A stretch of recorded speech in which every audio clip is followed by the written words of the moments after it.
2 Timóteo capítulo 1, versículo 1. Vamos ler aqui esse primeiro capítulo. Diz assim: Paulo, apóstolo de Cristo Jesus, pela vontade de Deus, segundo a promessa da vida que está em Cristo Jesus. A Timóteo, o meu amado filho, graça, misericórdia e paz da parte de Deus Pai e de Cristo Jesus nosso Senhor.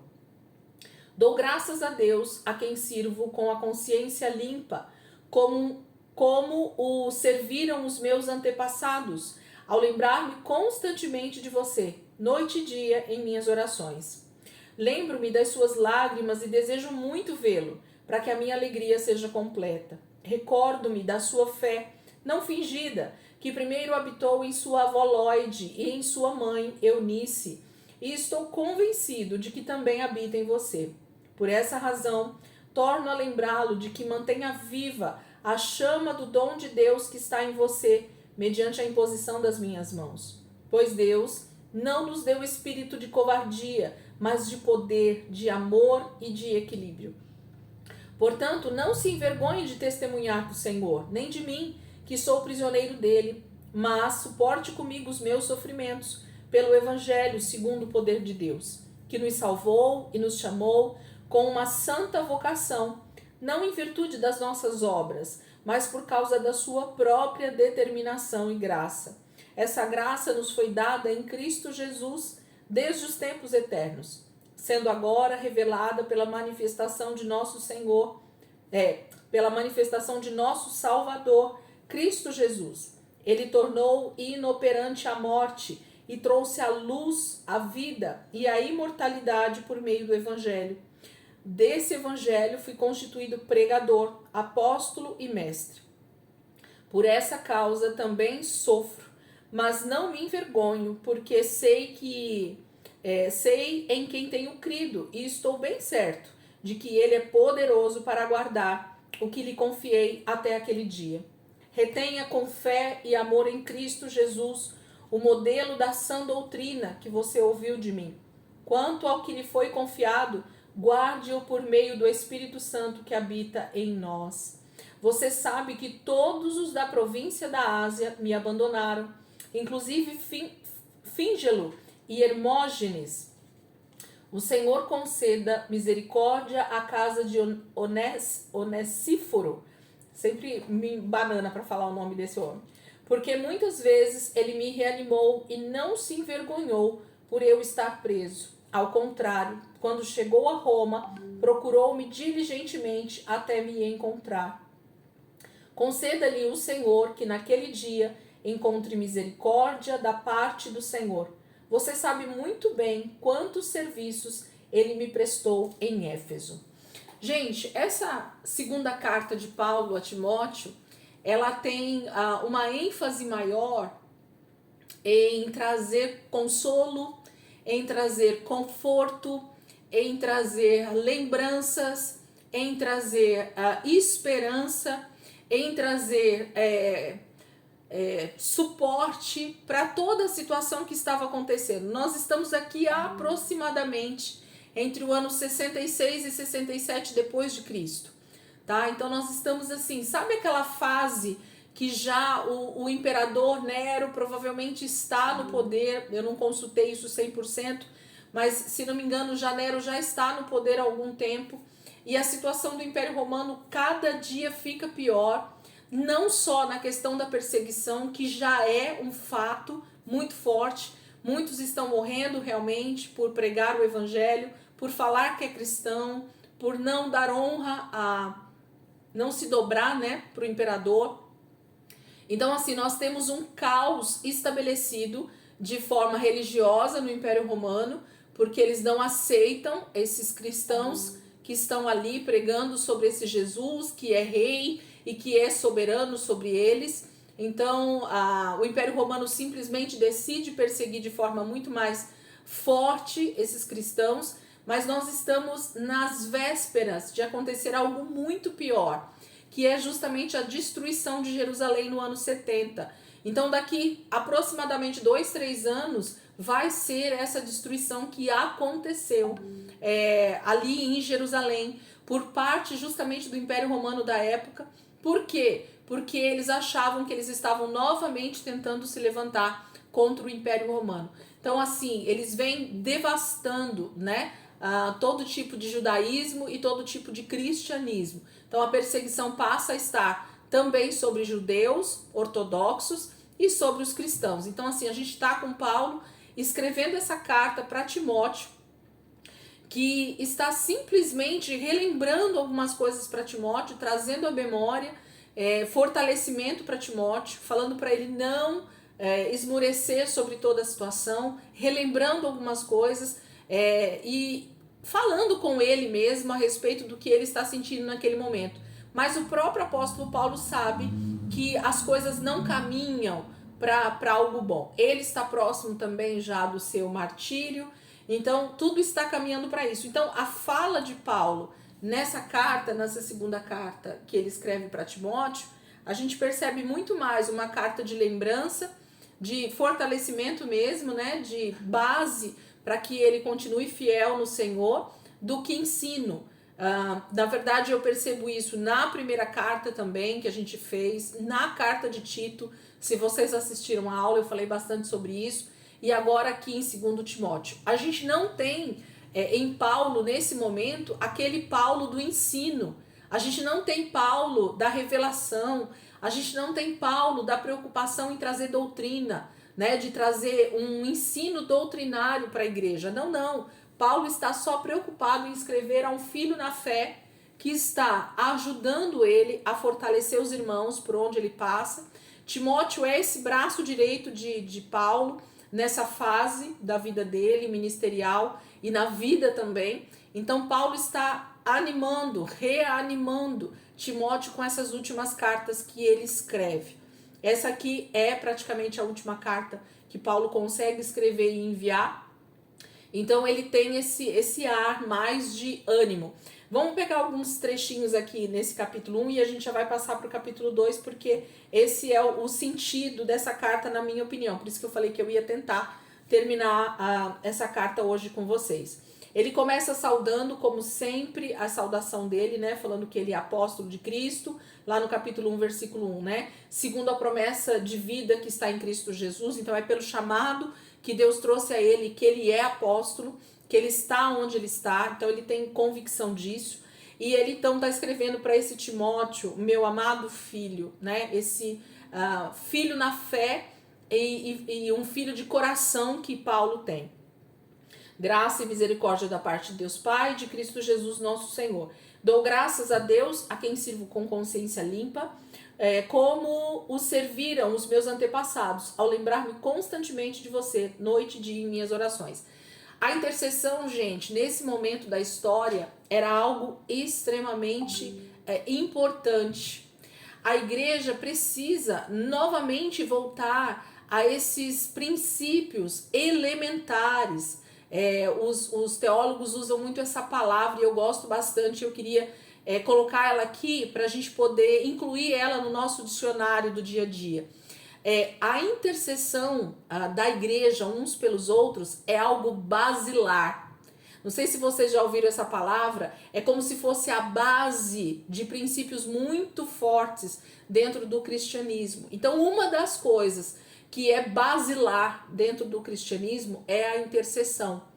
E Paulo, a maioria das suas cartas, ele sempre coloca algum trecho em que ele fala que ele está orando pela igreja, que ele está orando pelos irmãos, que ele está orando por aquela localidade, por aquela cidade. Por quê? Porque a intercessão de uns pelos outros é que vai fazer com que a gente suporte principalmente o tempo da grande tribulação, o tempo das grandes dificuldades, o tempo da perseguição do anticristo, o tempo da escassez, quando, por exemplo, agora o Brasil está passando por uma fase instável. É a intercessão do corpo de Cristo que faz com que nós, corpo ali de Cristo, permanecemos firmes, e também essa intercessão faz com que o céu desça, com que a intervenção divina aconteça. Então, sempre Paulo vai dar início às cartas dele falando nisso, isso porque era da intimidade de Paulo com o Senhor interceder. Já que ele estava sempre, na sua maioria, preso o que Paulo podia fazer era estar intercedendo pelo corpo de Cristo, estar intercedendo pela igreja. E ele deixa isso sempre muito claro, que ele ora por eles, né? Que ele está sempre, constantemente, de dia e de noite em oração. Lembra quando Paulo fala lá aos Coríntios que ele dá graças a Deus, que ele ora em línguas mais do que todos eles? Lembra que ele fala isso e a gente estuda essa questão justamente dizendo o quanto Paulo entende que a oração em línguas, que essa edificação pessoal faz diferença na vida dele nesses momentos de prisão, nesses momentos de viagem que ele fazia, né, de barco, de navio, passando meses às vezes no mar, né, ou anos dentro das prisões. Então, gente, orar em línguas vai fazer com que a igreja se fortaleça nesses últimos tempos. Interceder uns pelos outros vai fazer com que a igreja se fortaleça. Interceder uns pelos outros dentro ali do corpo de Cristo mesmo, enquanto nós estamos reunidos, vai fazer com que a igreja se fortaleça para esse tempo. E Paulo deixa isso claro aqui nessa última carta. 4. Lembro das suas lágrimas e desejo muito vê-lo para que a minha alegria seja completa. Paulo já está, gente, em Roma, preso, literalmente aguardando a sua sentença. Então, com certeza, esses discípulos, esses filhos no Senhor, eles estão extremamente tristes. E talvez as notícias que cheguem para Paulo é dessa tristeza desses irmãos, né? Da tristeza desses discípulos que esperavam que de alguma maneira Deus o livrasse dessa possível morte, desse possível martírio, né? E não é o que está acontecendo. Então Paulo precisa trazer alento, trazer conforto, consolo para essa situação que provavelmente, e a gente sabe porque a gente já conhece o fim da história, não vai acontecer, que é a sua libertação. Recordo-me da sua fé não fingida, que primeiro habitou em sua avó Lóide e em sua mãe Eunice, e estou convencido de que também habita em você. Paulo recorda com carinho, né? Está escrevendo uma carta extremamente carinhosa para Timóteo, dizendo o quanto ele se lembra da família de Timóteo, da mãe, da avó, dessa casa, dessa família que era extremamente temente ao Senhor. Por essa razão, torno a lembrar-me que mantenha viva a chama do dom de Deus que está em você, mediante a imposição das minhas mãos. Paulo está relembrando Timóteo a respeito do seu chamado, a respeito do seu envio. Gente, eu preciso ressaltar algo aqui para vocês. Talvez o que tenha feito que a igreja se estagnasse, que a igreja parasse no tempo, que a igreja deixasse de avançar, que a igreja deixasse de ter o seu papel relevante nas cidades onde ela está, no país onde ela está, porque nós esquecemos desse detalhe do envio. Jesus mesmo, quando ele vai liberar essa palavra para os seus discípulos, ele disse: ide por todo mundo e pregai o evangelho. Né? Então, assim, só abrindo um parênteses aqui para nós, para mim, para vocês que estão aqui e para quem for ver depois essa aula, né? Nós precisamos, como igreja, entender que o envio, ele não parou de acontecer. O mesmo Deus que deu essa ordem de enviar pessoas pelo mundo afora para pregar o evangelho, ele continua com a mesma necessidade, com a mesma vontade, com o mesmo desejo de que a gente continue fazendo isso. E Paulo foi um apóstolo que entendeu essa necessidade do envio, e sempre que ele estava em algum lugar, ele sempre estava enviando alguém para outras cidades, para outras localidades, para outras igrejas, para dar suporte, para ganhar mais almas para o Senhor, né? Então, o que eu estou querendo dizer com isso? Nós, como cristãos, se estamos no nível de simplesmente membros dentro de uma igreja, nós precisamos buscar em Deus, saber qual é o nosso real ministério, o nosso real chamado no Senhor ministerialmente, e então pedir que o Senhor, através do seu Espírito Santo, promova na liderança da igreja esse envio. Nós precisamos fazer com que a igreja se movimente no sentido de missões, no sentido de envio, no sentido de enviar, inclusive, para a localidade onde a igreja está. Então nós precisamos ser enviados pela igreja, pelo corpo de Cristo, para estar fazendo esse ide acontecer. Por que Paulo fala sobre a imposição de mãos? Porque isso é muito importante. Você estar investido de uma autoridade espiritual dentro do envio. Porque não é simplesmente falar, eu quero ser missionário, eu quero ir para as nações, ou eu quero começar a pregar o evangelho aqui na minha cidade, nos hospitais. Isso pode acontecer de forma tranquila? Pode, mas provavelmente o nível de ataque espiritual que nós vamos sofrer é muito maior. Por que está falando isso, Elisângela? Porque quando nós fazemos a obra de Deus debaixo da nossa própria vontade, simplesmente, nós vamos sofrer um tipo de resistência no mundo espiritual. Agora, quando é o corpo de Cristo, quando é a igreja, quando somos líderes, quando são pessoas que estão investidos realmente de uma autoridade maior, eles entendem esse ide e eles então trazem essa imposição de mãos, orando por nós, liberando a nossa vida para esse ide, é diferente. E a gente vai ver muito isso no Novo Testamento, quando vocês percebem esses envios, né, dos discípulos, dos apóstolos, né, lá em Atos a gente vê muito isso, eles impondo as mãos e enviando essas pessoas para essas ministrações. Eu acredito muito que os outros discípulos também, dos 12, né, por onde eles passaram, eles continuavam com essa imposição de mãos para enviar. Porque isso denota que eu, líder espiritual,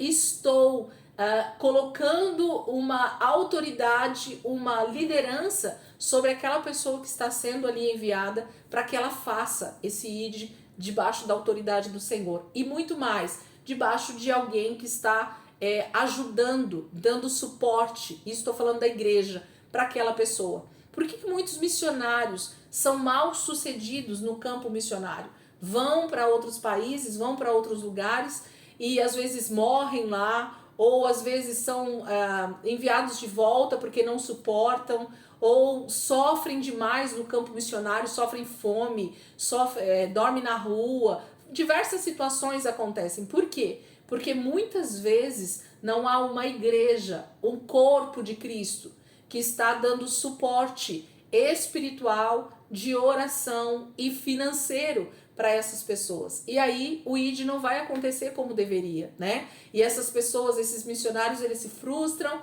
ou muitas vezes realmente morrem em campo, são extremamente atacados, a família é atacada porque falta o suporte. Então nós precisamos voltar à essência desse ide como igreja, buscando o Senhor, em saber aquilo que Deus tem para a minha vida, para a tua vida, para que nós possamos entender se a nossa liderança precisa de alguma maneira agir através de nós, nos enviando e nós dizermos, eis-me aqui, né? Hoje em dia você ouve muito pouco os cristãos falando sobre missões, tá? E eu sou uma das pessoas que defende isso, de não ser uma coisa desordenada, né? Todo mundo vai virar missionário? Não, não é todo mundo. Mas também a igreja, que ela não fala sobre missões, não fala sobre esse ide, sobre essa imposição de mãos e ela também está falhando de alguma maneira, porque esse é um dos mandamentos do Senhor, né? Um dos princípios ali da evangelização que o próprio Jesus manda, ide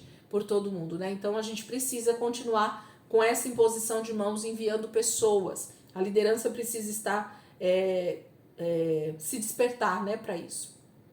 Versículo 7. Pois Deus não nos deu espírito de covardia, mas de poder, de amor e de equilíbrio.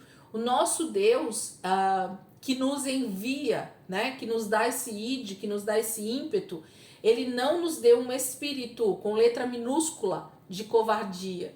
Né? Quando nós aceitamos ao Senhor Jesus, quando nós nascemos de novo, a palavra está dizendo, Paulo está dizendo para nós que o espírito que nós recebemos, ele não é um espírito de covardia.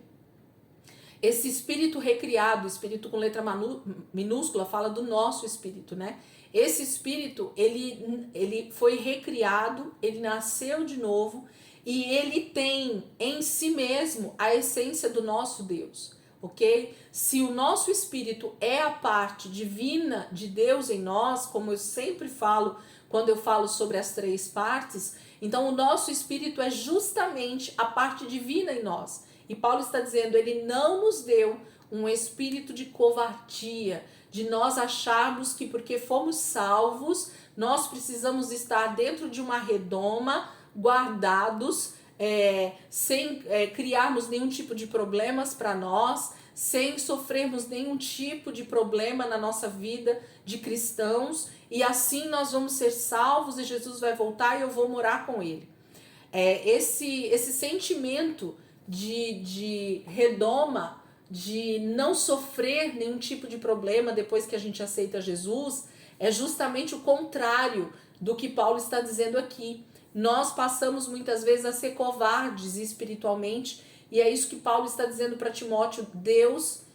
O Senhor não nos deu espírito de covardia. Nós não vamos retroceder, nós não vamos voltar atrás do nosso chamado, nós não vamos deixar de avançar com a pregação do evangelho. Não há um espírito de covardia em nós. Mas de quê? O que tem dentro desse nosso espírito? Como nós fomos recriados? Com poder, amor e equilíbrio. Então nós temos que saber a medida, né, de todas as coisas, dos momentos, o discernimento dentro dessa vida com o Senhor, dessa vida de cristão, dessa vida desse envio, por onde quer que eu passe, esse espírito de amor, poder e equilíbrio precisa estar sendo manifesto na minha vida, não um espírito de covardia. Quantas vezes, né, diante de uma situação de risco, nós às vezes nos acovardamos em dizer que somos cristãos. Eu já sofri isso. Uma vez eu fui, na época que eu trabalhava na Mauá Tecidos, eu fazia orçamento de cortina, né? Eu nunca esqueço disso porque foi uma situação extremamente marcante para mim. E eu estava bem no início desse trabalho lá, e eu tinha que ir até a casa dos clientes, né, para fazer as medidas, para mostrar o mostruário de cortinas, e me deram o endereço de uma casa ali em Mauá, e eu fui sem saber, né, como era, o que era, mas fui. Eu sabia que era a persiana que a pessoa queria, e eu cheguei lá, e já na porta da casa estava lá uma placa, né, eu não me lembro agora se era lê-se a mão ou lê-se tarô, alguma coisa assim. Tinha alguma placa de que ela era uma cartomante, uma leitura de tarô, alguma coisa assim. E ali aquilo já me deu um certo sentimento ruim, né? Toquei a campainha e sai uma senhora extremamente assim, um rosto fechado, né? Uma pessoa bem carrancuda. E ela sai para me atender, eu falo, é o nome dela que eu deveria procurar mesmo, ela era a dona da casa, e eu falo que eu tô ali para estar fazendo esse orçamento. Ela abre o portão para mim, a gente começa a entrar, e ela fala, vamos que eu vou te mostrar onde é.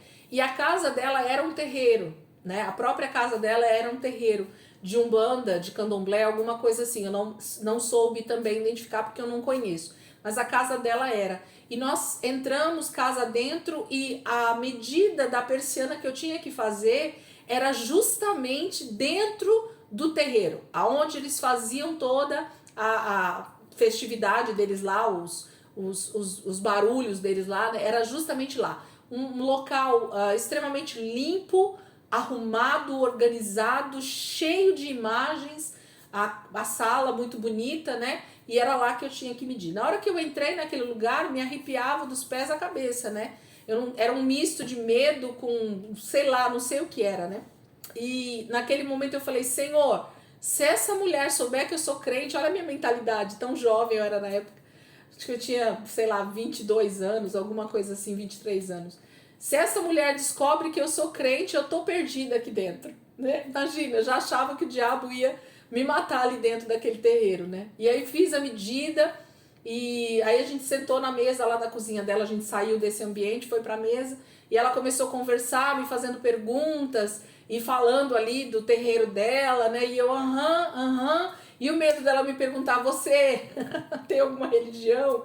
E eu não sabia se eu ia, de que maneira que eu ia responder aquilo, né? Mas o meu medo era de mentir, né? Eu não queria mentir, mas eu também não queria falar. Então, me lembrou muito isso agora. Paulo está dizendo para Timóteo Nós estamos numa situação totalmente diferente dessa que eu tô contando aqui para vocês. No final deu tudo certo, tá, gente? Essa mulher se tornou cliente, inclusive lá da loja. Teve outras situações em que eu tive que ir lá fazer cortina, e a segunda vez já foi mais tranquilo, mas eu ficava com medo dela me perguntar se eu era crente. O que Paulo está dizendo aqui a gente não pode temer o dia em que nós formos perguntados da nossa fé. Nós não precisamos ter medo do que o diabo pode fazer contra o nosso corpo, né, que é nos matar. Tava falando também isso essa semana, né? O diabo, ele pode matar o corpo, gente, mas o nosso espírito, aquilo que Deus realmente vai ressuscitar naquele dia, para nós reinarmos junto com ele, jamais vai ser atingido, né? E essa era a fé desses homens e essa precisa ser a nossa fé. Então, nós não recebemos um espírito de covardia, mesmo diante de possíveis dificuldades reais na nossa vida, de possível morte. Nós precisamos, Paulo está dizendo para Timóteo, você precisa estar ciente de que tudo isso pode acontecer, inclusive com você, o mesmo que está acontecendo comigo. Ele vai falar aqui, né? Sofre os sofrimentos comigo, né? A respeito do evangelho. Vamos seguir.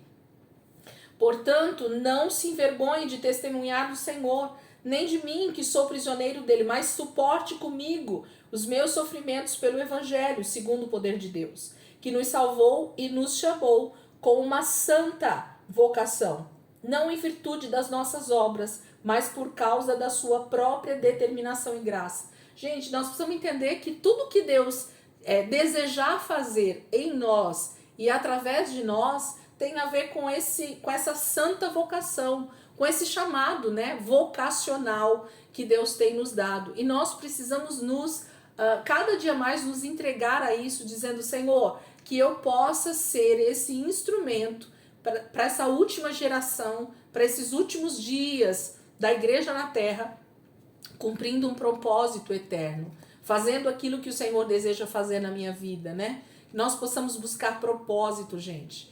E buscar propósito é realmente buscar na palavra e em oração e ter então esse entendimento no nosso espírito a respeito do que Deus tem nos chamado para fazer e dizer então, eis-me aqui, Senhor. Amém? Só depois que você ouve do próprio Espírito esse chamado é que nós temos essa convicção para dizer o eis-me aqui. Antes que você ouça de Deus esse chamado para essa santa vocação, para entender aquilo que realmente Deus tem te chamado para fazer, é muito difícil. A gente fica realmente sem saber para onde ir, mas nós precisamos orar, precisamos buscar isso no Senhor. E o Senhor vai, então, direcionar as nossas vidas, assim como fez com Paulo, assim como fez com Timóteo, assim como fez com todos os homens e mulheres que passaram aí ao longo desses 2000 anos da igreja. Versículo 10. Sendo agora revelada, acho que eu parei um pouquinho antes, né? Essa graça, depois da determinação. Essa graça nos foi dada em Cristo Jesus desde os tempos eternos, sendo agora revelada pela manifestação de nosso Salvador, Cristo Jesus. Ele tornou inoperante a morte e trouxe à luz a vida e a imortalidade por meio do Evangelho. O nascer de novo, né? Então, independente da morte física, nós temos a convicção de eternidade, de que nós vamos ressuscitar com Cristo. Isso precisa estar sempre muito claro. Jesus, através do seu sacrifício, da morte de cruz e da sua ressurreição, ele tomou a chave que estava nas mãos do diabo, da morte e do inferno. Então, a morte passa a ser inoperante na vida daquele que nasceu de novo. Por quê? Ainda que o meu corpo ele venha a morrer, ainda que haja uma morte em mim, eu tenho convicção e certeza da minha ressurreição e vida eterna. Versículo 11. Desse evangelho foi constituído pregador, apóstolo e mestre. Então Paulo mostra aqui nitidamente o ministério que ele atuou durante toda a sua vida de cristão, desde o momento que o Senhor Jesus o chama ali na estrada de Damasco até o dia da sua morte. Ele foi apóstolo, pregador e mestre. Então esse era o ministério vocacional, né, de Paulo. Ele sabia que era isso que ele tinha que fazer durante a sua vida ministerial, e foi isso que ele morreu fazendo. Por essa causa também sofro, Mas não me envergonho, porque sei que em quem tenho crido, e estou bem certo de que ele é poderoso para guardar o que lhe confiei até aquele dia. A minha vida, né, está nas mãos do Senhor. É isso que Paulo está falando. Eu não me envergonho e não tenho medo do que pode vir a me acontecer, porque eu sei em quem eu tenho crido, nas promessas de salvação, de ressurreição, de vida eterna. Eu sei em quem eu tenho crido, Jesus Cristo. Ele diz para Timóteo, Timóteo, retenha, versículo 13, com fé e amor em Cristo Jesus, o modelo da sã doutrina que você ouviu de mim. Quanto ao que lhe foi confiado, guarde-o por meio do Espírito Santo que habita em nós.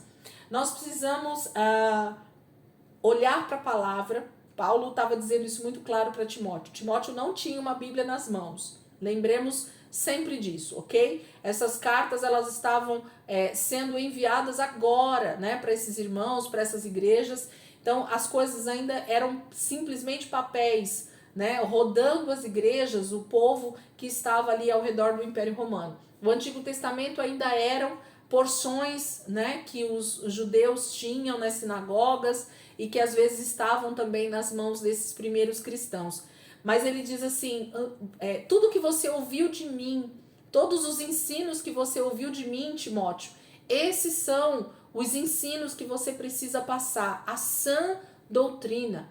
Então Paulo, ele tinha tanto temor durante os seus ensinos, durante a sua doutrinação para os primeiros cristãos. A gente vê isso nítido nas cartas que a gente já leu até aqui, o quanto Paulo ensina a respeito desse evangelho da graça, a respeito desse favor de Deus, a respeito dos dons, a respeito de ressurreição dos mortos, a respeito da volta de Jesus, todos os ensinos necessários para que a igreja fosse alicerçada e crescesse de forma madura, saudável, Paulo deixou.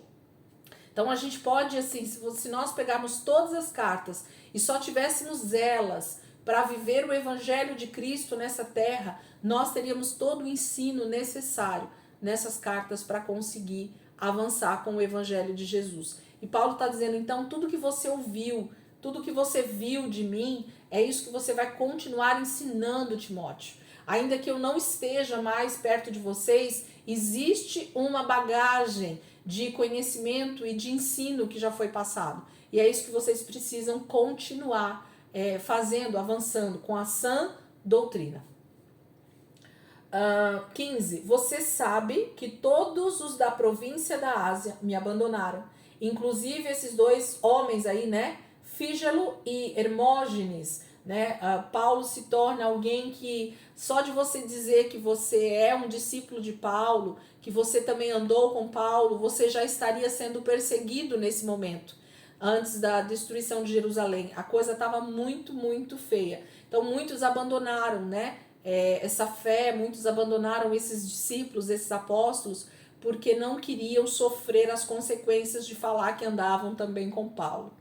O Senhor conceda misericórdia à casa de Onesíforo, porque muitas vezes ele me reanimou e não se envergonhou por eu estar preso. Ao contrário, quando chegou a Roma, procurou-me diligentemente até me encontrar. Conceda-lhe o Senhor que naquele dia encontre misericórdia da parte do Senhor. Você sabe muito bem quantos serviços ele me prestou em Éfeso. Então esse homem, com esse nome extremamente difícil de pronunciar, ele está com Paulo, né? Está dentro do ministério, andou com Paulo, esteve com Paulo desde a época de Éfeso, uma das primeiras, né, igrejas que Paulo prega, que Paulo permanece lá 3 anos. Então esse discípulo aqui era alguém que amava Paulo, independente das suas prisões, estava sempre dando o amparo, estava sempre perto, estava sempre buscando notícias, né, de Paulo. Capítulo 2, gente, vamos seguir. Capítulo 2, versículo 1. Portanto, você, meu filho, fortifique-se na graça que há em Cristo Jesus. E as palavras que me ouviu dizer na presença de muitas testemunhas, confie-as a homens fiéis que sejam também capazes de ensiná-las a outros. Suporte comigo os meus sofrimentos como bom soldado de Cristo Jesus. Nenhum soldado se deixa envolver pelos negócios da vida civil, já que deseja agradar aquele que o alistou. Semelhantemente, nenhum atleta é coroado como vencedor se não competir de acordo com as regras. O lavrador que trabalha arduamente deve ser o primeiro a participar dos frutos da colheita. Reflita no que estou dizendo, pois o Senhor dará a você entendimento em tudo. Lembre-se de Jesus Cristo, ressuscitado dos mortos, descendente de Davi, conforme o meu evangelho, pelo qual sofro e até estou preso como criminoso. Contudo, a palavra de Deus não está presa. Por isso, tudo suporto por causa dos eleitos, para que também eles alcancem a salvação que está em Cristo Jesus, com glória eterna. Esta palavra é digna de confiança. Se morremos com ele também viveremos. Se perseveramos com ele também reinaremos. Se o negamos, ele também nos negará. Se somos infiéis, ele permanece fiel, pois não pode negar-se a si mesmo. Continue a lembrar essas coisas a todos, advertindo-os solenemente diante de Deus, para que não se envolvam em discussões acerca de palavras. Isso não traz proveito e serve apenas para perverter os ouvintes. Procure apresentar-se a Deus aprovado, como obreiro que não tem do que se envergonhar e que maneja corretamente a palavra da verdade. Evite as conversas inúteis e profanas, pois os que se dão a isso prosseguem cada vez mais para a impiedade. O ensino deles alastra-se como câncer. Entre eles estão Himeneu e Fileto. Estes se desviaram da verdade, dizendo que a ressurreição já aconteceu, e assim alguns pervertem a fé. Entretanto, o firme fundamento de Deus permanece inabalável e selado com esta inscrição: o Senhor conhece quem lhe pertence. E afaste-se da iniquidade todo aquele que confessa o nome do Senhor. Numa grande casa há vasos não apenas de ouro e prata, mas também de madeira e barro, alguns para fins honrosos, outros para fins desonrosos. Se alguém se purificar dessas coisas, será vaso para a honra, santificado, útil para o Senhor e preparado para toda boa obra. Fuja dos desejos malignos da juventude e siga a justiça, a fé, o amor e a paz, com aqueles que de coração puro invocam o Senhor. Evite as controvérsias tolas e inúteis, pois você sabe que acabam em brigas. Ao servo do Senhor não convém brigar mais, sim, ser amável para com todos, apto para ensinar, paciente. Deve corrigir com mansidão os que se lhe opõem, na esperança de que Deus lhe conceda o arrependimento, levando-o ao conhecimento da verdade, para que assim voltem à sobriedade e escapem da armadilha do diabo que os aprisionou para fazerem a sua vontade. Gente, Paulo está simplesmente nessa carta, de forma bem simples e muito objetiva, aconselhando Timóteo a respeito da sua conduta, a respeito da sua forma de agir com os irmãos, a respeito dele fazer a liderança com a igreja, com o corpo de Cristo, né? Por onde Timóteo passasse, pelas igrejas que ele visitasse, essa era a ordem de Paulo para ele em diversos assuntos. Você vê que Paulo vai mudando de assunto e ao mesmo tempo tudo se encaixa perfeitamente, né, naquilo que ele está falando. Olha aqui, ele está pedindo para ele se fortalecer, né, para o próprio Timóteo se fortalecer, justamente por causa desses que já abandonaram. Portanto, você, meu filho, fortifique-se na graça que há em Cristo Jesus. E as palavras que me ouviu dizer na presença de muitas testemunhas, confie-as a homens fiéis que sejam também capazes de ensiná-las a outros. Lembra que eu acabei de falar, a Bíblia não era esse livro bonito que nós temos aqui agora, gente. Não era. Essa Bíblia que nós temos nas mãos hoje em dia, ela só vai vir muito tempo depois, mas é muito mesmo, né? Eles tinham simplesmente essas cartas, pergaminhos, rolos, eram isso que eles tinham. Então, qual era a maior riqueza de um discípulo de Cristo nesse momento da história? Falar, dar testemunho, falar daquilo que ouviu, daquilo que viu, daquilo que tem experimentado com o Senhor, com a vida que ele tem levado como verdadeiro cristão. É mais a atitude de transmitir aquilo que você tem vivido do que falar algo que está escrito. Ainda que as cartas de Paulo tenham então sido dirigidas, né, para várias igrejas, para várias localidades, eles transcreviam as cartas, né, faziam cópias dessas cartas para que elas fossem o mais longe possível para todos os irmãos, mas Paulo está dizendo nitidamente para Timóteo aqui: Timóteo, tudo que você tem ouvido, tudo que você tem visto durante esses anos que nós caminhamos junto, essas cartas que já foram enviadas para as igrejas e que você já leu, que você já presenciou a abertura delas e leu junto com os irmãos, a vivência dessas igrejas por onde a gente passou, aquilo que você viu, que eu fiz como exemplo de cristão, como a piedade, o amor, a compaixão, né? Tudo isso que você viu, Timóteo, precisa ser passado para outros homens. Por quê? Gente, o cristianismo, ele, e não só o cristianismo, o judaísmo também, ele tem esse fundamento. Qual o fundamento principal dele? Não é tradução que eu quero falar, passar de pai para filho. Eu queria achar uma palavra aqui que não veio na minha mente agora, mas é essa transferência de conhecimento, essa transferência de como viver, essa transferência da palavra de Deus, o que Deus falou, eles iam transferindo de uns para os outros, e era essa transferência desse conhecimento, dessa verdade de Deus, que ia transformando a vida daqueles homens naquele primeiro século, e isso você ia passando para o próximo. Então Paulo está dizendo: não deixa parar em você, Timóteo, tudo que você tem ouvido, tudo que você tem visto. Nós precisamos ser agentes de transformação e nós precisamos passar o legado para a próxima geração, gente. Nós precisamos ter discípulos do Senhor perto de nós, para que as pessoas também recebam essa vida de Deus que nós temos recebido e elas possam ser esses próximos agentes a continuar o avanço do Evangelho. Se Jesus não voltar até eu e você morrermos, alguém vai ter que continuar pregando o Evangelho. Alguém vai ter que continuar avançando com o reino de Deus. E qual é essa geração que nós vamos deixar? Quem são esses homens que nós vamos deixar que vão continuar esse legado? Será que nós temos transmitido essa mensagem com fidelidade, né? A mensagem que o Senhor tem passado para nós, que é o próprio Evangelho hoje, né? Que é a Bíblia nas nossas mãos. Mas será que o ensino tem sido feito de forma correta?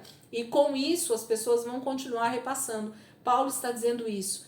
Timóteo, por favor, não deixe o Evangelho parar em você. Chame homens fiéis, homens que tenham esse espírito de fidelidade com o Evangelho, com o próprio Senhor, e transmita essas palavras, essa sã doutrina para eles, para que eles possam continuar avançando. Um outro problema, na minha opinião, para a igreja do século 20 e 21 é a falta dessa transferência de informação, de ensino, de cristianismo vivido no dia a dia. E isso a gente chama nas igrejas de discipulado. A gente, infelizmente, pela forma errada com que alguns homens, mulheres, ministérios, igrejas, com a forma errada que algumas pessoas usaram esse termo, essa palavra discipulado, e às vezes muitas pessoas foram então machucadas, mal treinadas, foram discipuladas de forma errada. Isso tem se parado, né, nas igrejas de fazer, que é discipular pessoas, irmãos, né, cristãos discipulando cristãos. Tem igrejas que centralizam totalmente, né, o discipulado nos pastores. E isso é muito difícil, gente, porque uma igreja que tem 50 membros, fica fácil para um pastor administrar. Agora, uma igreja que tem 500 membros, 300 membros, 700 membros, como é que esse pastor, se ele focar somente nele, se ele achar que ele tem que centralizar o discipulado nele, esse ensino, né, de pessoa para pessoa, ele vai acabar adoecendo, porque ele vai trabalhar sem parar. Então, o que Paulo está dizendo a Timóteo é o mesmo que Jetro fez com Moisés. O sogro de Moisés, lembra lá no Êxodo? Quando ele chega ali diante de Moisés e percebe que Moisés é o único líder ali em toda aquela nação, todo aquele povo, né? Mais de 2 milhões de pessoas. E Moisés está ali 24 horas praticamente ouvindo o povo, com as suas demandas, com as suas dificuldades, com as suas preocupações. E ele era obrigado a aconselhar durante todo o dia, a falar com aquelas pessoas, a trazer julgamento nas causas daquelas pessoas. E Jetro olha para aquilo e diz: Moisés, você vai morrer, você não vai suportar, você vai entrar em colapso nervoso, emocional, não existe isso. Escolha homens capazes, que sejam leais, que sejam idôneos. A mesma coisa que Paulo está falando agora aqui para Timóteo, foi o que Jetro falou para Moisés. Você tem pessoas aqui junto com você que tem tanta capacidade quanto você, Moisés, para dirigir esse povo, para liderar esse povo, para aconselhar esse povo. E Paulo está então dizendo para Timóteo transferir, ensinar, né? Confie. Ele usa esse termo aqui na minha Bíblia, mas nada mais é do que transferir ou ensinar esses homens fiéis a sã doutrina de Cristo, o Evangelho, essa vida de Deus, para que eles continuem também ajudando Timóteo nessa propagação do Evangelho, nessa pregação das boas novas, né? Então a gente precisa ter esse entendimento também de que todos nós somos responsáveis por ser discipuladores, por ser pessoas que estão sempre treinando pessoas, que estão ensinando pessoas mais jovens no Evangelho a respeito de Cristo. Então, o novo convertido, ele deveria automaticamente estar sempre caminhando com alguém mais maduro na fé, para que essa pessoa pudesse aprender sobre Jesus, aprender sobre como agir na sua vida, como é um verdadeiro cristão, e assim nós íamos formando uma igreja saudável, onde cada um tem essa responsabilidade e não somente a liderança, somente os pastores da igreja. Paulo diz assim: suporte comigo mais uma vez, né? Os mesmos sofrimentos como bom soldado de Cristo. E aí ele faz algumas alegorias aqui agora que eu quero que vocês reflitam comigo. Versículo 4. Nenhum soldado se deixa envolver pelos negócios da vida civil, já que deseja agradar aquele que o alistou. Gente, o alistamento militar é o primeiro exemplo que Paulo está dando aqui para Timóteo, né? Então, quando alguém, um homem, né? Vamos dar o exemplo aqui com aquilo que é real. Quando um homem, ele é chamado para o alistamento militar, o aeronáutico, o que quer que seja, né? Quando ele é alistado, o primeiro pensamento desse homem no alistamento dele é de que agora ele tem um país para defender, ele tem um exército que ele está entrando e que ele agora faz parte, e que esse exército, um depende do outro para auxiliá-los nessas guerras que provavelmente eles vão travar. E ele então, esse homem que está se alistando ali, ele sabe que ele precisa agradar o seu comandante, o seu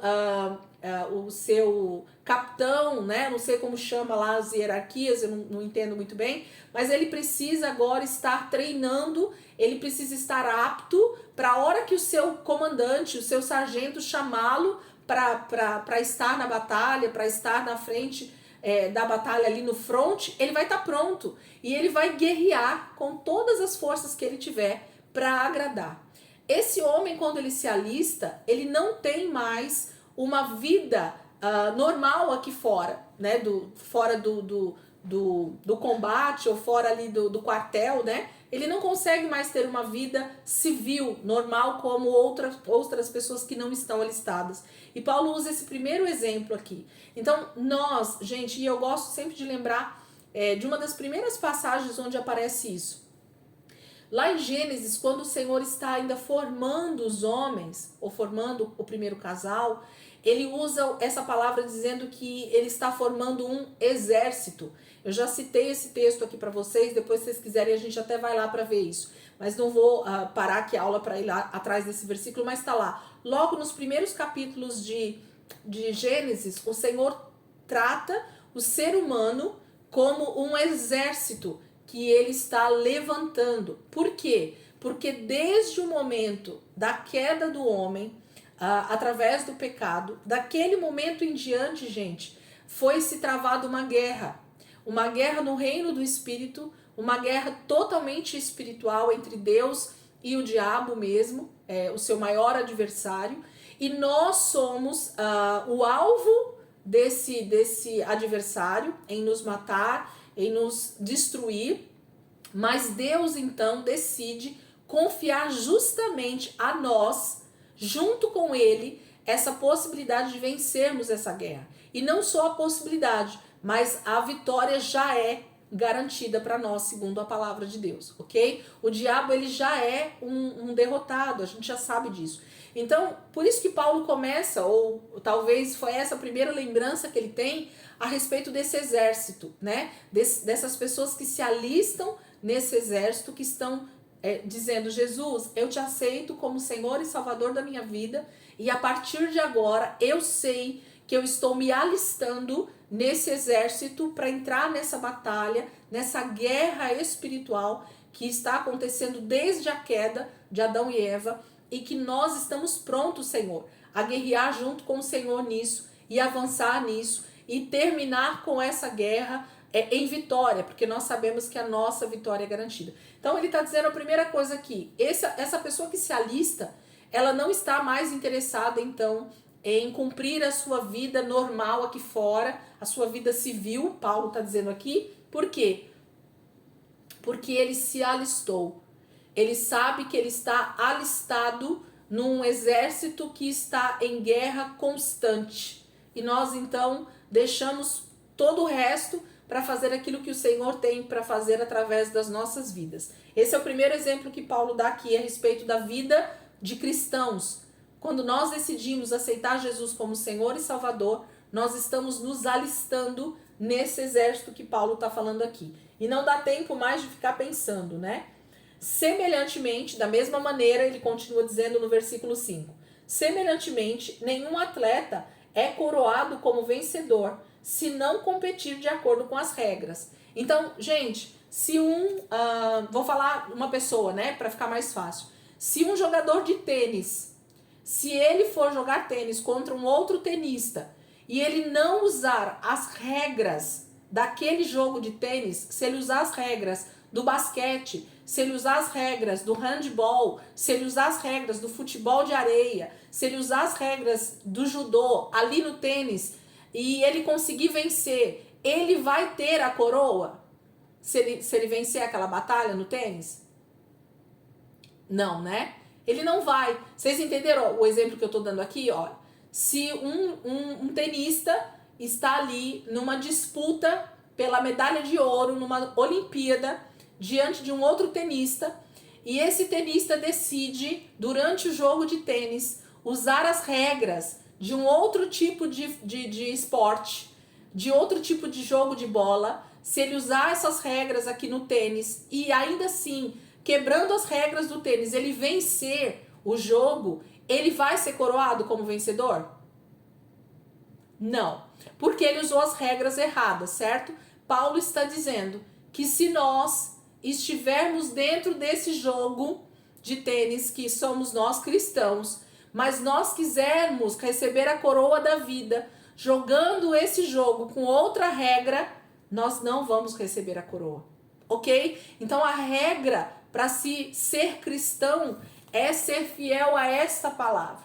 As regras estão aqui. Se eu não seguir essas regras, eu não vou receber a coroa da vida. Então esse é outro exemplo que Paulo está dando para Timóteo. Timóteo, conscientize esses irmãos, as pessoas que você for ensinar, de que nós temos um exército que nós estamos servindo. Então eu não posso ficar me preocupando com as coisas dessa vida, desse mundo, simplesmente.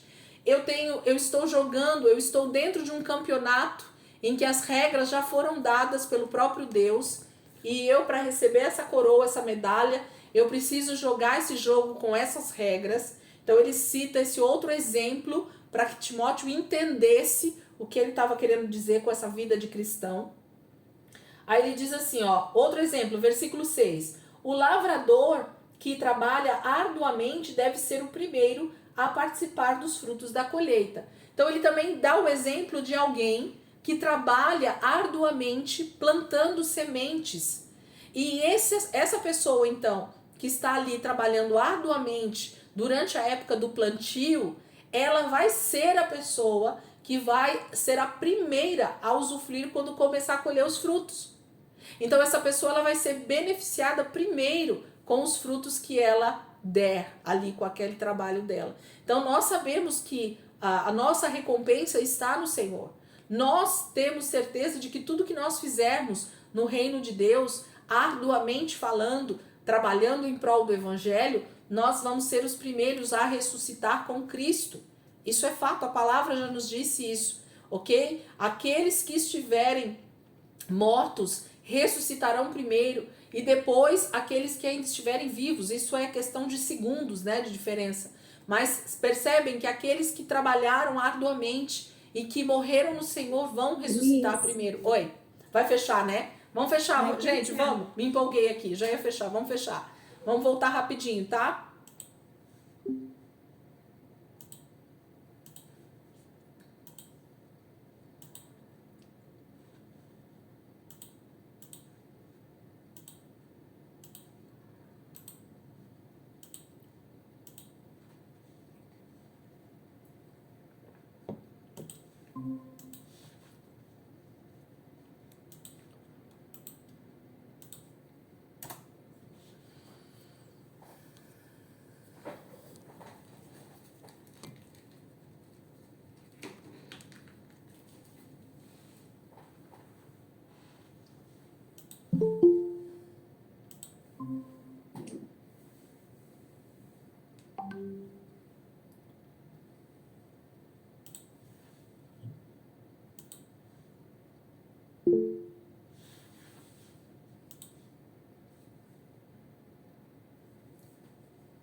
Que legal.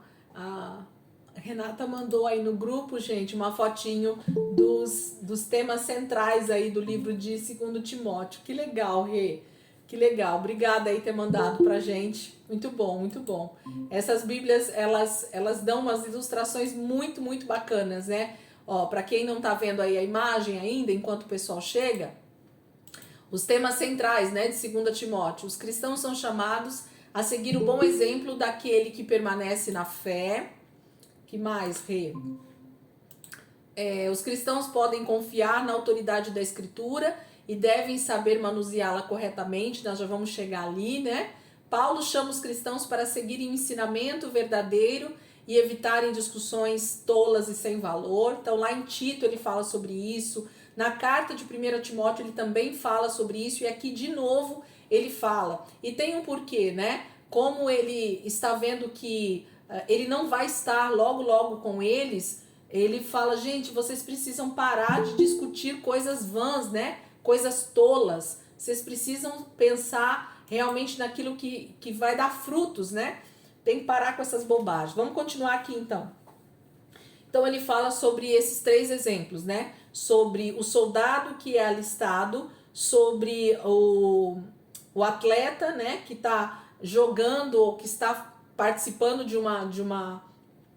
uma atividade ali, e para ele receber a coroa ele tem que jogar nas regras daquele jogo. E depois ele fala sobre o lavrador que semeia, né, com um trabalho árduo, mas que também vai colher os frutos primeiramente. Gente, Paulo, ele é sempre tão didático, né? Eu acho assim, as cartas de Paulo, elas têm uma maneira tão simples de ensinar o evangelho, de falar, né, comunicar o evangelho, que realmente ele diz aqui para Timóteo, olha só, versículo 7, reflita no que estou dizendo, pois o Senhor dará a você o entendimento em tudo. Então Paulo ia escrevendo de forma didática para que qualquer pessoa, gente, seja Timóteo, seja eu, seja você, 2000 anos depois, a gente ia ler essa carta, né? A igreja ia continuar lendo essa carta e a gente ia continuar entendendo aquilo que Deus estava querendo nos comunicar, aquilo que o Espírito Santo, né, está querendo nos comunicar. Isso é muito, muito bom. Versículo 8. Lembre-se de Jesus Cristo, ressuscitado dos mortos, descendente de Davi, conforme o meu evangelho, pelo qual sofro e até estou preso como criminoso. Contudo, a palavra de Deus não está presa. Essa é a parte melhor de todas. Quem tá aí? É com você? Desculpa, não vi? É manhinha. É que eu não tinha visto essa blusa rosa, ela tava de azul, agora ela tá de rosa. Ele fala, gente, que ainda que ele, né, esteja preso como criminoso, a palavra de Deus nunca vai estar, né? E essa é a melhor parte do evangelho. E aqui eu quero abrir um parênteses para mim e para você. Nós precisamos, como cristãos, gente, nos preocupar a respeito da leitura do texto sagrado, a leitura bíblica, né? A gente precisa se preocupar com isso nesses últimos tempos, porque a probabilidade que nós temos da Bíblia ser proibida, ela é grande. Para algumas pessoas, isso é inimaginável, né? Principalmente aqui no Brasil, com um país totalmente laico, que a gente fala aí, né?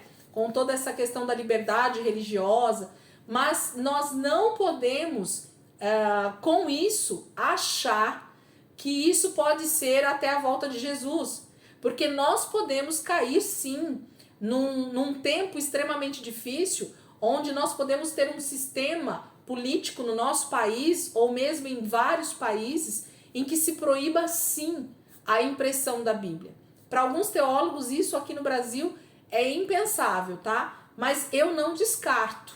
E por isso, a gente precisa conhecer as Escrituras o máximo possível, para que a gente vivencie isso no nosso dia a dia, e automaticamente, se esse livro for tirado das nossas mãos, o nosso testemunho a respeito do que está escrito aqui continue.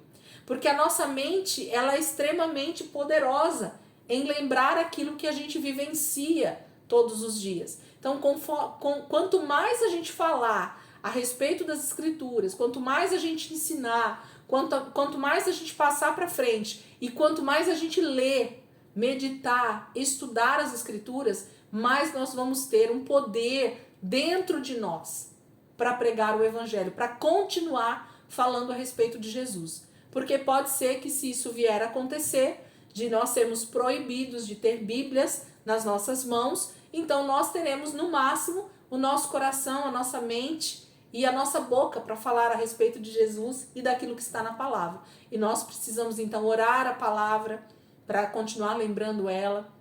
A gente vai precisar continuar ensinando essa palavra, porque esses homens aqui já estavam passando por isso e eles precisavam então continuar falando a respeito desse evangelho, ok? De forma uns passando para os outros. Versículo 10. Por isso tudo suporto por causa dos eleitos, para que também eles alcancem a salvação que está em Cristo Jesus, com glória eterna. Aí ele dá uma afirmação muito forte, gente, nesse versículo 11 e 12, se não me engano, né? 11, 12 e 13. Olha isso. Isso aqui é para grifar, isso aqui é para guardar no coração. Esta palavra, o que eu vou falar agora, Paulo está dizendo, esta palavra é digna de confiança. Algo que você tem que saber que é isso exatamente que vai acontecer. Se morrermos com ele viveremos. É certeza. É digno de confiança. Pode confiar, Timóteo. Pode confiar, Elisângela. Pode confiar, irmãos em Cristo Jesus. Se morrermos com ele, se Jesus estiver com você, se você estiver em Cristo e você morrer, com ele também viveremos, porque Cristo já ressuscitou e nós então também vamos ressuscitar, ok? Essa é uma das confianças que nós devemos ter. Se perseveramos, com ele também reinaremos. Então, outra palavra digna de confiança. Se nós perseverarmos, nós vamos reinar com Cristo. Nós vamos estar no reino milenar. Nós vamos estar nesse reino que Cristo vai implantar sobre a terra. Vamos ressuscitar com Cristo na sua volta. Se o negamos, ele também nos negará. Então, é fato que naquele dia, se nós, durante as perseguições ou durante as dificuldades, que é isso que Paulo e Timóteo estão passando, se nós o negarmos, ele também nos negará. Por quê? Porque nós não fomos fiéis, nós não perseveramos. Se somos infiéis, ele permanece fiel. Gente, essa palavra ela é imutável. Não há possibilidade de Deus mudar o seu caráter, a sua forma de ser por causa das nossas atitudes. É isso que Paulo está dizendo. Se somos infiéis, ele permanece fiel. Tudo aquilo que ele diz, tudo aquilo que ele falou que vai fazer, tudo aquilo que ele está fazendo, ele vai fazer, independente das nossas atitudes. Paulo está dizendo para Timóteo, Timóteo não precisa se preocupar com os infiéis, com aqueles que não perseveram, com aqueles que não estão se importando, porque Deus ele continua sendo fiel com aqueles que são fiéis ou fiel com ele mesmo. Deus em nenhum momento foi tomado de medo de perder a humanidade, porque nós éramos infiéis. Ah, não, acho que eu vou deixar eles pecarem, porque senão eu vou perder meus filhos. Não, não. Deus continua fiel. O pecado será tratado com justiça, com a morte eterna, ok? Mas aqueles que forem fiéis vão estar com o Senhor eternamente. Pois não pode negar-se a si mesmo. Deus não pode ir contrário àquilo que ele é de eternidade a eternidade, ok? Versículo 14. Continue a lembrar essas coisas a todos, advertindo-os solenemente diante de Deus, para que não se envolvam em discussões acerca de palavras. Isso não traz proveito e serve apenas para perverter os ouvintes.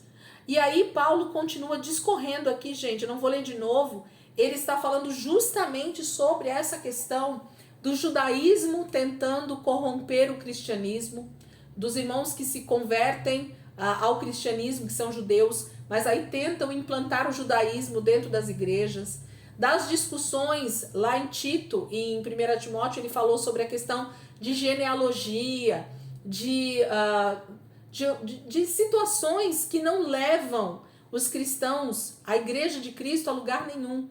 Por quê? Porque as discussões eram assim, eu sou filho de Abraão, porque eu sou da descendência de Judá, porque eu sou da descendência de Efraim, porque eu sou filho de Davi, e as pessoas se reuniam, principalmente os judeus convertidos, para discutirem essas coisas, e para ver quem era que estava mais salvo ou menos salvo, ou quem tinha mais herança em Deus, ou quem tinha menos herança, para quem eram as promessas, para quem não eram, se realmente os gentios teriam direito nessas promessas que Israel tinha, entendem? Então Paulo está dizendo assim para Timóteo, Timóteo, relembre os irmãos, chame atenção, não permita que esse tipo de situação permaneça no meio da igreja, porque isso só leva a discussões desnecessárias, a brigas, a divisões. E sabe o que é essa advertência de Paulo para nós hoje? As discussões, elas continuam há 2000 anos, elas só mudaram de centro, né? Agora as discussões são se eu sou pentecostal, se eu sou calvinista, se eu sou arminiano, se é salvo pela graça, se é salvo pelas obras, se usa calça comprida, se usa saia, se usa batom, se pode dançar, se a parede é preta, se a parede é branca, se tem luz, se eu danço, se não dança, se pula, se não pula, se toma ceia todo culto. Entendem o que eu tô falando, gente? As discussões desnecessárias e inúteis continuam há 2000 anos. Só mudou os focos, ok? Então, a igreja X que acha que já está salva, a igreja Y que acha que porque ela faz aquilo é que ela é mais santa, e assim continua-se as mesmas discussões desnecessárias e que levam a igreja a divisões e brigas, contendas, e a igreja continua se dividindo ao invés de se unirem, ok? Então, a maior estratégia consagrada pelo diabo dentro da igreja é dividir opiniões. Se o diabo consegue fazer com que a igreja se divida em muitas partes, não seja unida, não seja um só corpo, como nós lemos em várias cartas de Paulo, ele já venceu, gente. Era isso que Paulo estava tentando deixar avisado em suas cartas, de que a igreja precisava ser uma, para ela continuar avançando. A igreja precisava ser um só corpo, para continuar avançando em vitória, avançando com a pregação do evangelho, sendo triunfante em Cristo. Mas não foi isso que aconteceu. Infelizmente, Paulo, em detrimento, né, mesmo tendo deixado escrito em várias cartas esse recado para mim e para você, ele continua acontecendo exatamente o que ele não queria que acontecesse, que eram as discussões desnecessárias, as brigas, as contendas a respeito de situações que não nos levam a lugar algum no reino de Deus, a não serem divisões, ok? Então é sobre isso que Paulo estava dizendo aqui, que eles deveriam estar alertas no primeiro século. Eram essas as discussões, as situações que aconteciam, e ao longo da história da igreja só foi mudando de foco, só foi mudando de assunto, mas as divisões dentro da igreja continuam acontecendo, ok? E aí ele termina esse capítulo 2 justamente falando sobre isso, tá? Porque se eles não prestassem atenção nisso, eles iriam consequentemente estar caindo em grande erro. É isso que Paulo está dizendo aqui. Eu só vou falar mais uma coisa que está aqui dentro do capítulo 2, para não passar em branco isso, porque eu acho bem importante. Olha só o que ele começa a dizer no versículo 20. Olha lá comigo, versículo 20. Numa grande casa há vasos, não apenas de ouro e prata, mas também de madeira e barro. Alguns para fins honrosos, outros para fins desonrosos. Se alguém se purificar dessas coisas, será vaso para honra, santificado, útil para o Senhor e preparado para toda boa obra. Fuja dos desejos malignos da juventude e siga a justiça, a fé, o amor e a paz, com aqueles que de coração puro invocam o Senhor. Olha outra comparação que Paulo faz a respeito da igreja, do corpo de Cristo. Ele fala que numa casa existem vários tipos de vasos, e a Bíblia nos chama de vasos, né? De vasos do Senhor, né? O oleiro que faz os vasos. Mas Paulo cita que dentro de uma casa existem vários tipos de vaso. Alguns de ouro e de prata, e eu tenho certeza que ninguém colocaria uma planta qualquer dentro de um vaso de ouro e de prata, certo? Dentro de um vaso de ouro e de prata iria uma bebida extremamente fina, né? Um vinho do melhor, um azeite puro. Era isso que iria dentro de um vaso de ouro ou de prata. Agora, num vaso de barro extremamente simples ou num vaso de madeira, a gente plantaria um xaxim, né? Para as mulheres que estão aqui, uma samambaia, né? Plantaria qualquer coisa. Ou pior ainda, nos tempos antigos eles usavam vasos, inclusive, para fazer as suas necessidades. É isso que Paulo está dizendo aqui também, tá? Então, existiam vasos que eram utilizados, inclusive, para pôr excrementos, né? Para pôr coisa suja. Então, Paulo está dizendo assim, qual é o tipo de vaso que eu e você desejamos ser na obra do Senhor? O que nós queremos carregar dentro de nós? Nós queremos ser vasos de honra, no sentido de carregar dentro de nós coisas preciosas. É disso que ele está falando. O que está dentro de você? O que você carrega no seu interior? Você carrega coisas honrosas, você está cheio da glória de Deus, da presença do Espírito Santo, da unção do Senhor, que é esse óleo, que é esse vinho, que é, né, tudo que é bom, tudo que é maravilhoso, tudo que é santo, ou você tem carregado dentro de você discórdia, contenda, briga, divisão, fofoca, todo tipo de obras da carne, né? Então Paulo está dizendo, porque aí com aquilo que está dentro de você é que Deus vai usar você como vaso, uns para honra e outros para desonra. Então, que Paulo pede, irmãos, que vocês possam, né, falando para Timóteo aqui, mas para falar para os irmãos, que vocês possam se santificar, que vocês possam se purificar, que o vaso de vocês esteja totalmente limpo e pronto para receber tudo que é precioso do Senhor. ok? É isso que Paulo está pedindo. Nós podemos avançar só um pouquinho na aula hoje? Podemos, vocês me permitem? Pode seguir? Capítulo 3, gente, vamos ler aí o capítulo 3. Saiba disto, nos últimos dias sobrevirão tempos terríveis. Os homens serão egoístas, avarentos, presunçosos, arrogantes, blasfemos, desobedientes aos pais, ingratos, ímpios.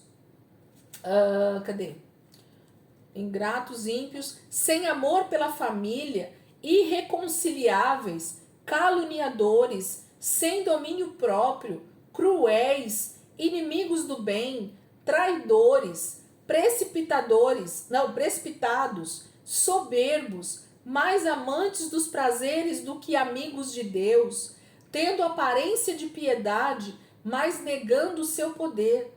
Afaste-se desses também. Gente, será que Paulo estava escrevendo o jornal de hoje? Eu acho que era, né? Do dia 28 de julho de 2023.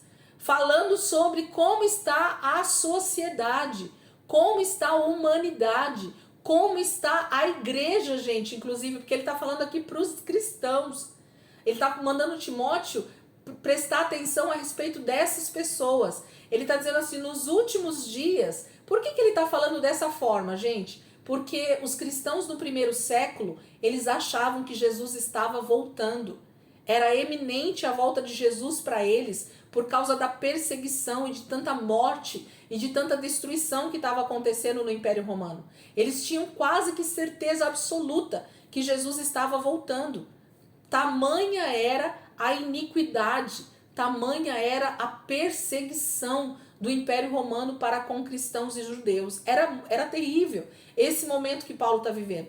E ele está dizendo que os homens, eles estão exatamente assim, homens e mulheres, tá, gente? Aqui, ele faz essa listinha básica a respeito de como está o ser humano, de como ficaria ainda pior. Timóteo, vai ficar pior. E aí ele dá toda essa lista de tipos de comportamentos das pessoas nos últimos dias. Gente, esse é o cenário que está sendo preparado para a grande tribulação. É isso que nós vamos ver piorando cada dia mais, tá? É esse cenário aqui que Paulo está descrevendo para nós, para Timóteo, que nós vamos ver no nosso dia a dia, que nós vamos ver na nossa sociedade e que nós vamos ver nos últimos dias antes da volta de Jesus. Então não esperem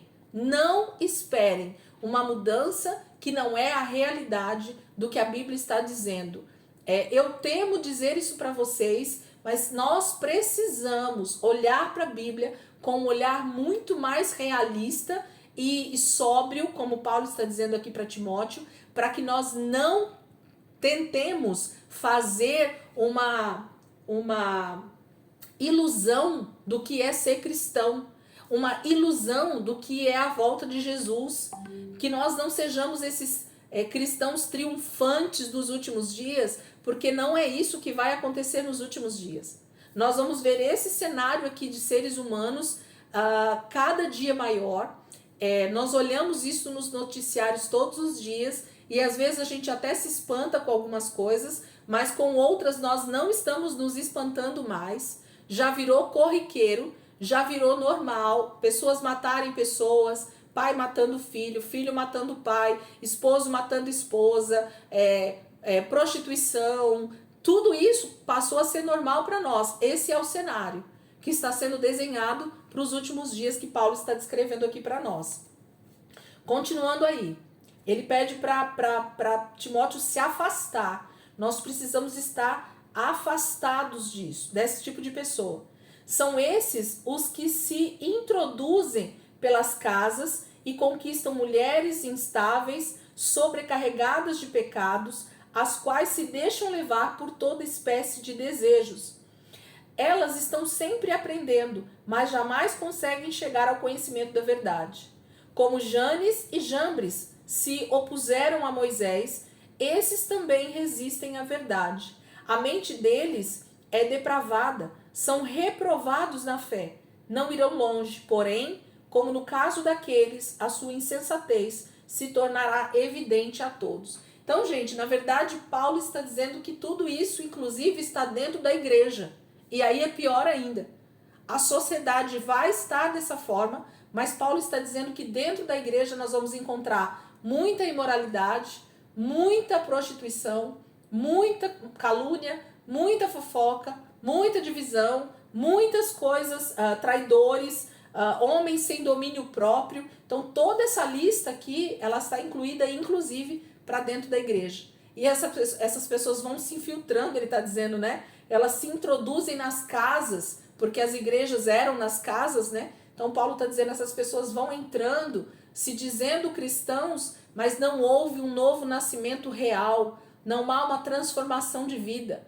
E Paulo está alertando Timóteo a respeito disso, porque isso contamina o corpo de Cristo. Nós já lemos isso em várias cartas de Paulo, sobre essa questão da contaminação através do pecado dentro do corpo de Cristo, ok? Como líderes, os pastores, os presbíteros, os diáconos, os líderes da igreja precisam estar atentos a isso e estarem sempre se preocupando em realmente afastar essas pessoas do corpo de Cristo de alguma maneira, porque se a pessoa está ali para contaminar, que ela seja realmente tirada do convívio familiar, né? Do convívio da igreja, do corpo de Cristo. Versículo 10. Mas vocês têm seguido de perto o meu ensino, a minha conduta, o meu propósito, a minha fé, a minha paciência, o meu amor, a minha perseverança, as perseguições e os sofrimentos que enfrentei, coisas que me aconteceram em Antioquia, Icônio e Listra. Quanta perseguição suportei, mas de todas essas coisas o Senhor me livrou. De fato, todos os que desejam viver piedosamente em Cristo Jesus serão perseguidos. Contudo, os perversos e impostores irão de mal a pior, enganando e sendo enganados. Quanto a você, porém, permaneça nas coisas que aprendeu e das quais tem convicção, pois você sabe de quem o aprendeu. Porque desde criança você conhece as sagradas letras, que são capazes de torná-lo sábio para a salvação mediante a fé em Cristo Jesus.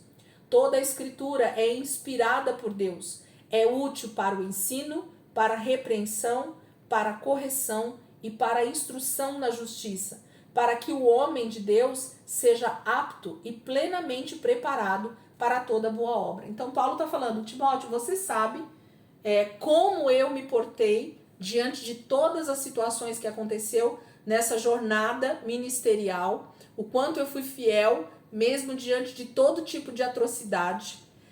E o Senhor foi em quem me livrou em todas elas. Por causa disso, você tem exemplo. E por causa disso, você também deve permanecer fiel, porque o Senhor vai ser fiel conosco durante todo o tempo. E ele lembra Timóteo a respeito do seu nascimento. Timóteo já nasce num lar extremamente temente a Deus. E Paulo então lembra ele, no finalzinho aqui do 3, a respeito dessa escritura, que então nos dá sabedoria, para que nós sejamos pessoas bem instruídas, né?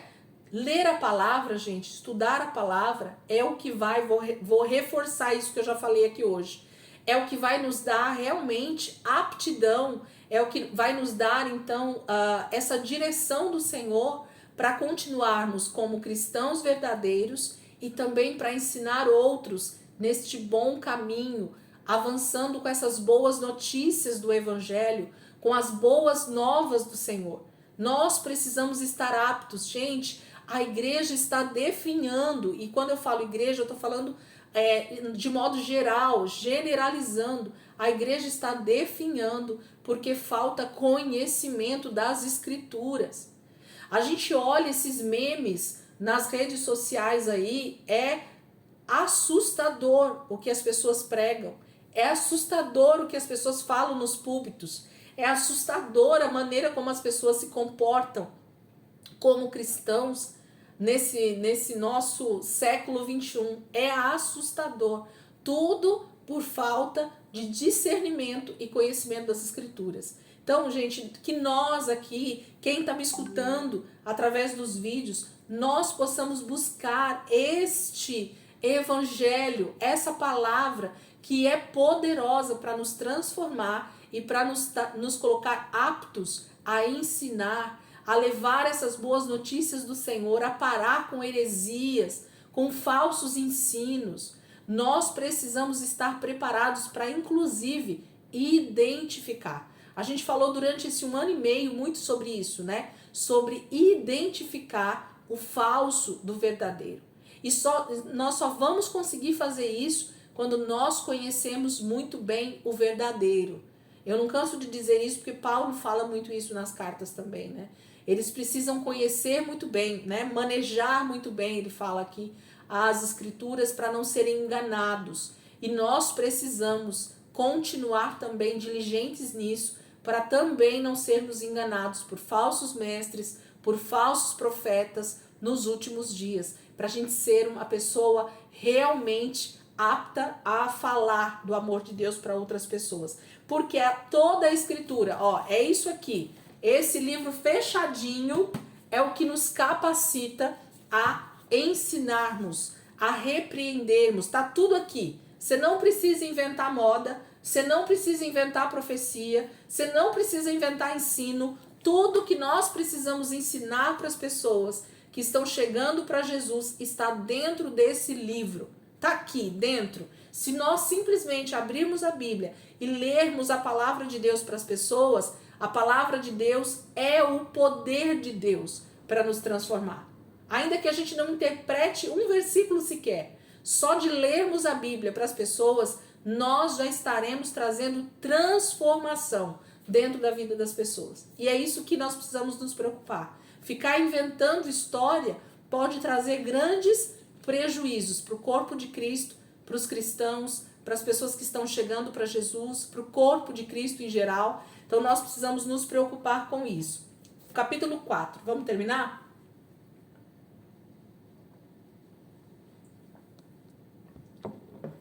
Na presença de Deus e de Cristo Jesus, que há de julgar os vivos e os mortos, por sua manifestação e por seu reino, eu o exorto solenemente. Pregue a palavra, esteja preparado a tempo e fora de tempo, repreenda, corrija, exorte com toda paciência e doutrina. Pois virá o tempo em que não suportarão a sã doutrina. Ao contrário, sentindo coceira nos ouvidos, juntarão mestres para si mesmos, segundo os seus próprios desejos. Eles se recusarão a dar ouvidos à verdade, voltando-se para os mitos. Você, porém, seja moderado em tudo, suporte os sofrimentos, faça a obra de um evangelista, cumpra plenamente o seu ministério. Eu já estou sendo derramado como oferta de bebida. Está próximo o tempo da minha partida. Combati o bom combate, terminei a corrida e guardei a fé. Agora me está reservado a coroa da justiça, que o Senhor, justo juiz, me dará naquele dia. E não somente a mim, mas também a todos os que amam a sua vinda. Procure vir logo ao meu encontro, pois Demas, amando este mundo, abandonou-me e foi para Tessalônica. Crescente foi para a Galácia e Tito para a Dalmácia. Só Lucas está comigo. Traga Marcos com você, porque ele me é útil para o ministério. Enviei Tíquico a Éfeso. Quando você vier, traga a capa que deixei na casa de Carpo, em Troade, e os meus livros, especialmente os pergaminhos. Alexandre, o ferreiro, causou-me muitos males. O Senhor lhe dará a retribuição pelo que fez. Previna-se contra ele, porque se opôs fortemente às nossas palavras. Na minha primeira defesa, ninguém apareceu para me apoiar. Todos me abandonaram. Que isso não lhe seja cobrado. Mas o Senhor permaneceu ao meu lado e me deu forças para que por mim a mensagem fosse plenamente proclamada e todos os gentios a ouvissem. E eu fui libertado da boca do leão. O Senhor me livrará de toda obra maligna e me levará salvo para o seu reino celestial. A ele seja glória para todo sempre. Amém. Saudações a Priscila e Áquila e a casa de Onesíforo. Erasto permaneceu em Corinto, mas deixei Trófimo doente em Mileto. Procure vir antes do inverno. Éubulo, Prudente, Lino, Cláudia e todos os irmãos enviam saudações. O Senhor seja com o seu espírito. A graça seja com você. Que lindo, né, gente? Isso é maravilhoso. Mas esse capítulo 4 começa com uma pancada para nós. Uma pancada. Literalmente uma pancada. E Paulo está vendo a igreja nos dias de hoje, assim como ele estava vendo a igreja naqueles dias pelo Espírito. Olha o que ele diz. Ele diz para ele estar preparado, né, para tudo aqui no versículo 1. Depois ele diz, né, pregue a palavra, esteja preparado a tempo e fora de tempo, repreenda, corrija, exorte com toda paciência e doutrina. Por quê? Paulo está vendo as nossas igrejas hoje, assim como ele estava vendo as igrejas naquela época pelo Espírito dele, e ele já sabia que isso iria acontecer através do Espírito Santo que estava inspirando ele a escrever.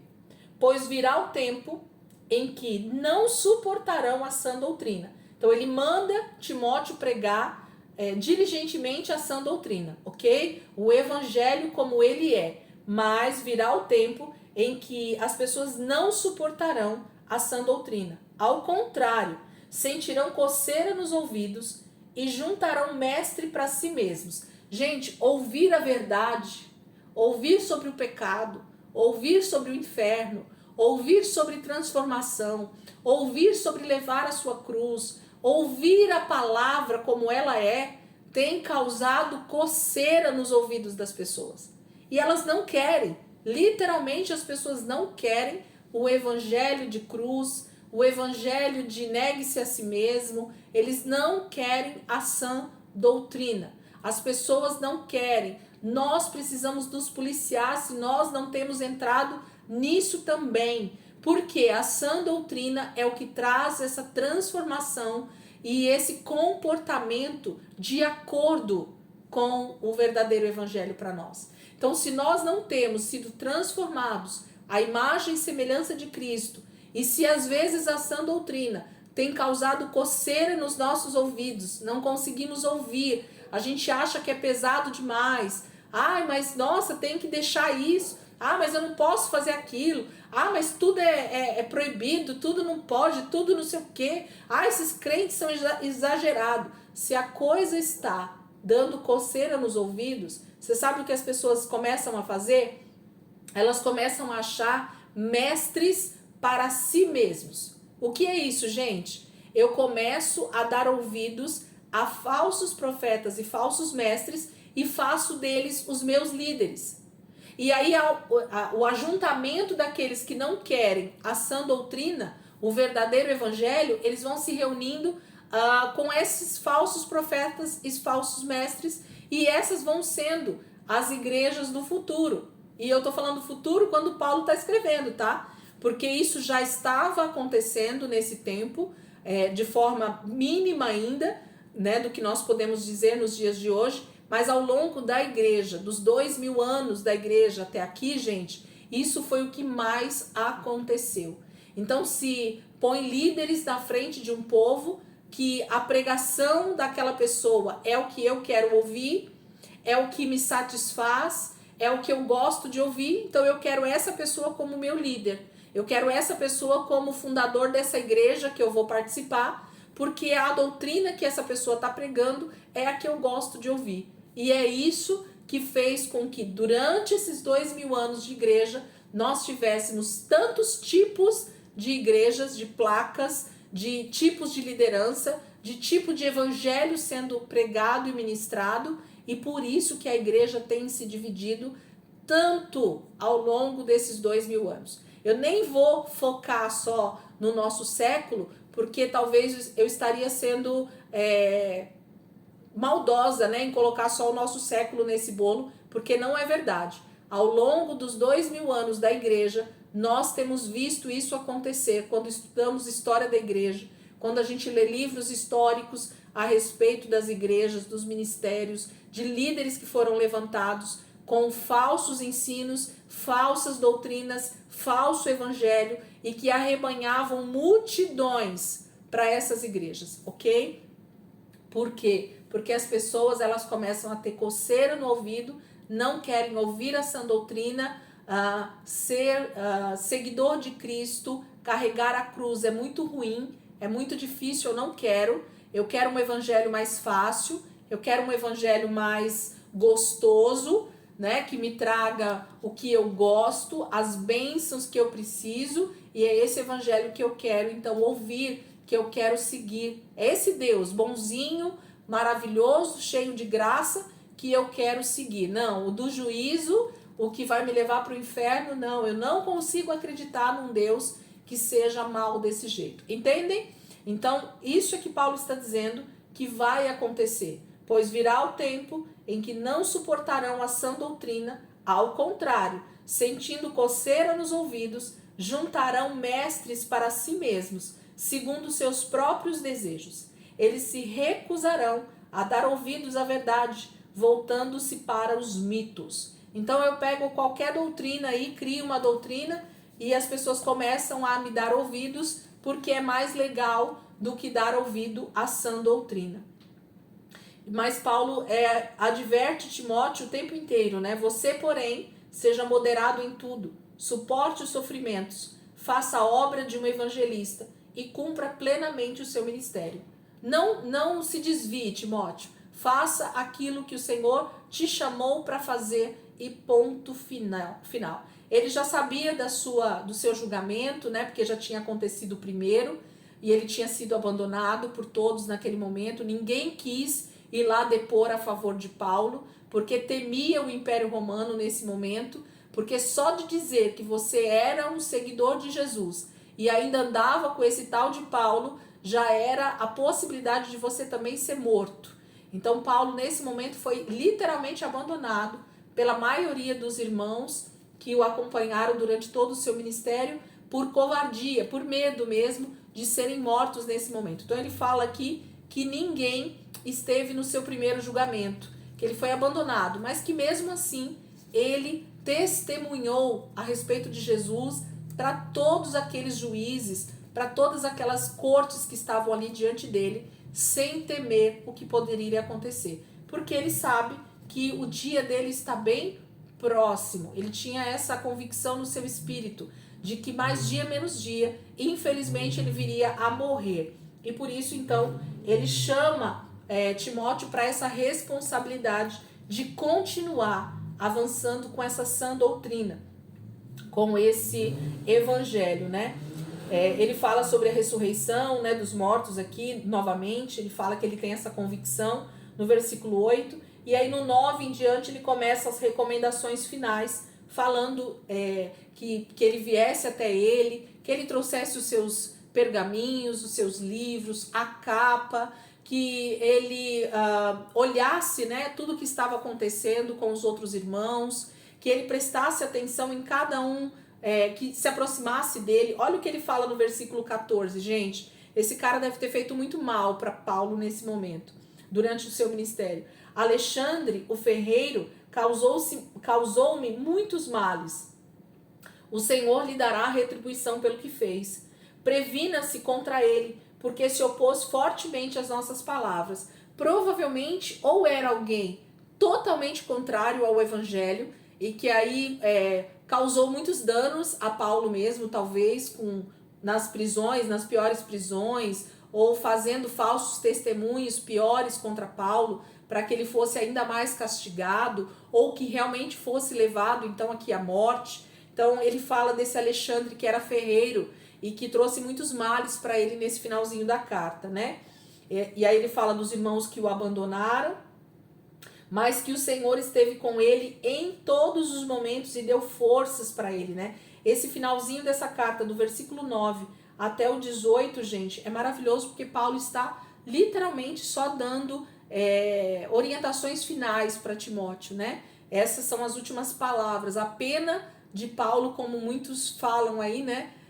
Os teólogos falam, a pena de Paulo seria aposentada nesse momento. Paulo não escreveria mais nada. Isso pelo menos do que eles conseguiram achar. Talvez houve outras cartas, mas que não conseguiram, né, chegar no destino, ou foram estragadas no meio do caminho aí, né, na própria prisão.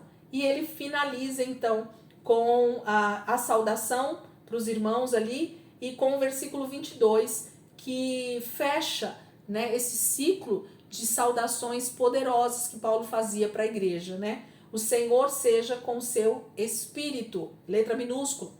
A graça seja com vocês. Nós precisamos da graça, né? Desse favor de Deus todos os dias sobre nós, para que nós possamos justamente conseguir vencer o maligno, ser transformados pela palavra. Então, a graça é a palavra talvez mais falada por Paulo em todas as suas cartas. Por quê?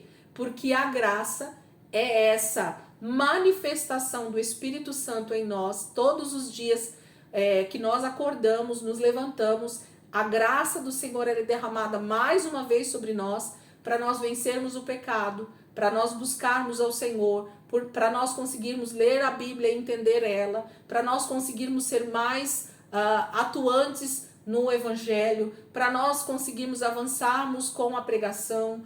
Então, a graça é esse entendimento que Paulo tenta passar para todos os seus discípulos a respeito daquilo que eles precisam ter diariamente na vida deles, para que eles fossem fiéis ao Senhor e fiel ao seu ministério. Amém, queridos?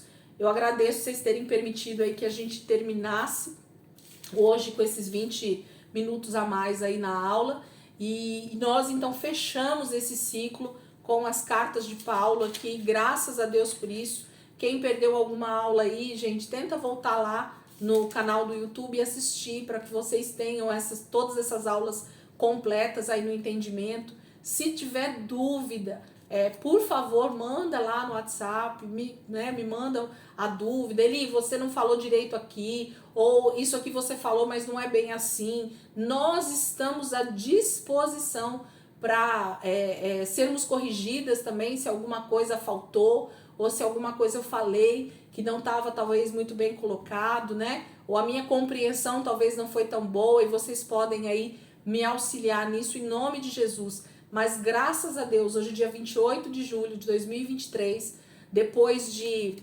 Gálatas nós começamos, quer ver? Vou ler aqui de novo para vocês, acho que eu anotei aqui.